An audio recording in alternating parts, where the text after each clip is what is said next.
and gentlemen, welcome to my channel. In today's video, I'm going to share my most vulnerable story, how I failed in intimate relationship. For those who don't know, I've been in an intimate relationship for the last 6 years, and the relationship gave me 2 beautiful sons, but it didn't work out. And in today's video, I'm going to share the reason why it didn't work out. It's so easy for me to go here and play the victim card and point the finger to my partner and say how, things didn't work out because of him. But it takes 2, baby. Yes, it takes 2 people to make a relationship work or dysfunctional. So I took time to do some introspective work and find out really what went wrong, why a relationship failed, yet it was looking good with kids and everything. Why it failed? Well, it boiled down to 3 things. The first reason, time. I rushed. I didn't take time to build trust and check if that person has my best interest at heart. I was rushing. I was my early 30, and the woman clock was ticking. So I really wanted to have kids. I was rushing. And women out there, you relate to me. When 30 hits, it's like, oh my God. So I was rushing. That's number 1. Time is important to build trust. A relationship is not a cyber relationship. Women, human beings are not designed to communicate with a thumb. Like, they're designed to meet in person and do what they call a sniff, like when you meet a dog, and see if you're compatible with that person. So the first thing, I rushed in a relationship because I was feeling I'm becoming an older woman. I was in my early 30. I'm still in my 30 anyway. The second thing that happened to me, it's shame. You show somebody your guy, 6 feet, handsome guy, and you are ashamed about what people will say if you say you're breaking up. As people living with HIV, we can relate. The first thing HIV causes us to have is shame. We feel unworthy, we feel shameful, we feel undesirable. So the minute we get somebody, that shame follows us.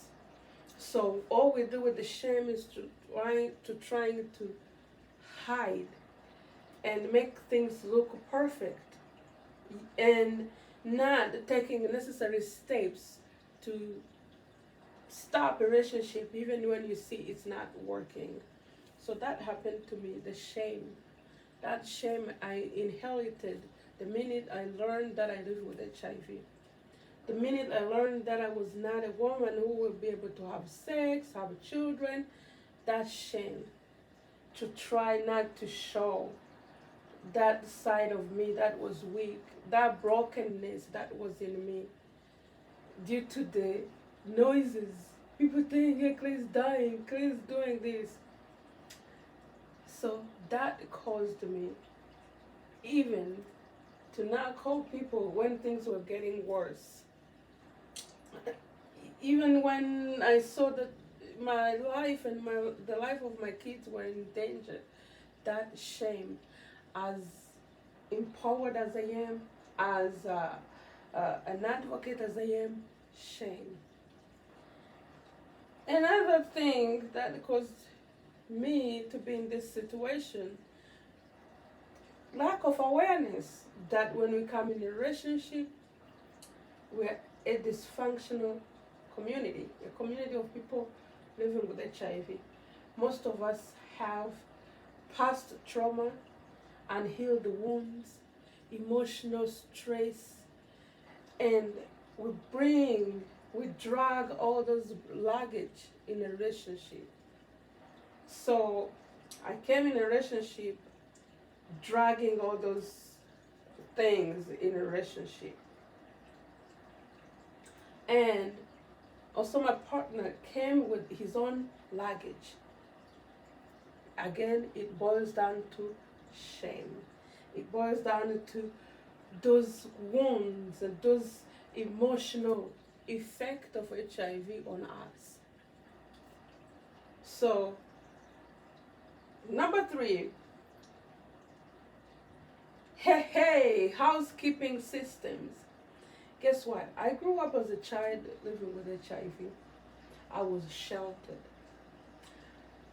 I'm not ashamed to tell you that I never did a house chore until I was 10, 15. And my father decided to take me to a boarding school so I can learn some physical work. And when I got to high school, hello, my classmates, to a boarding school of sisters, I developed a strategy. So I would read books and then narrate the books and the movies to kids while they're washing my clothes or doing my chores. But as I was growing up, I was learning to do the stuff, but still I was sheltered.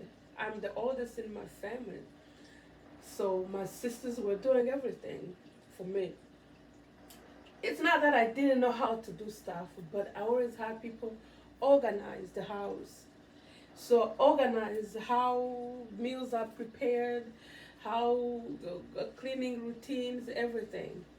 So here I am, I'm in the United States, and I'm living with my sister who is the youngest, and we both wanted to be the babies in the house.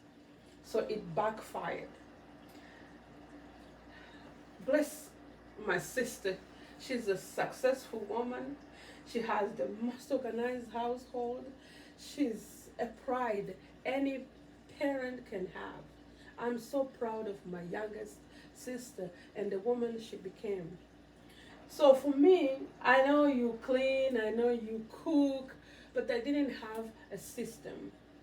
So ladies out there, if you are deciding to have a partnership with somebody, you need to have a system in place, meal batching, fly lady cleaning routine, mama cleaning routine, so you keep up with the work inside the house. The household is like a company. You need to learn how to manage a household. Otherwise, the household will manage you. So I'll be cleaning the stairs, I'll be exhausted, and I'll be cooking. It will be 1 in the morning, and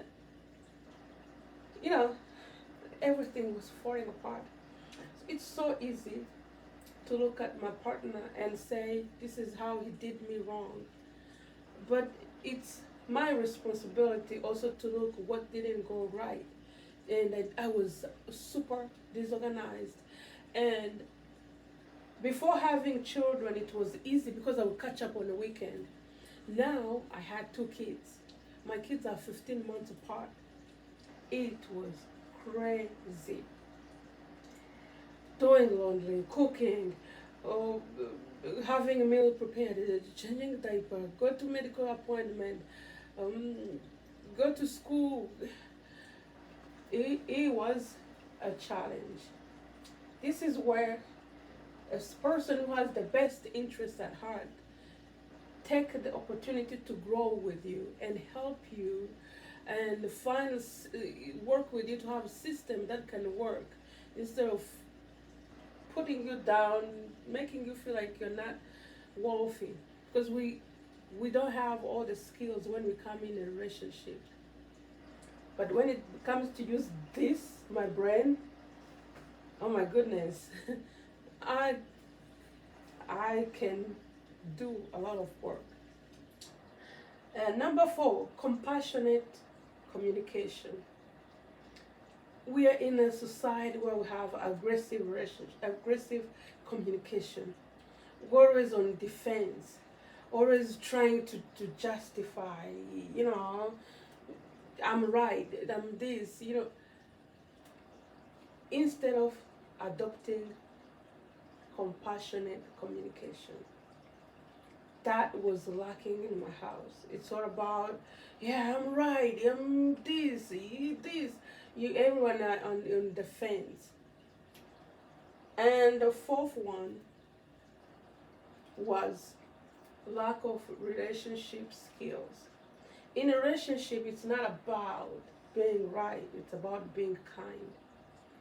So all the time I was right, or he was right, and he, instead of just being kind, it's better to be kind than to be right. So those are 5 reasons why my relationship failed.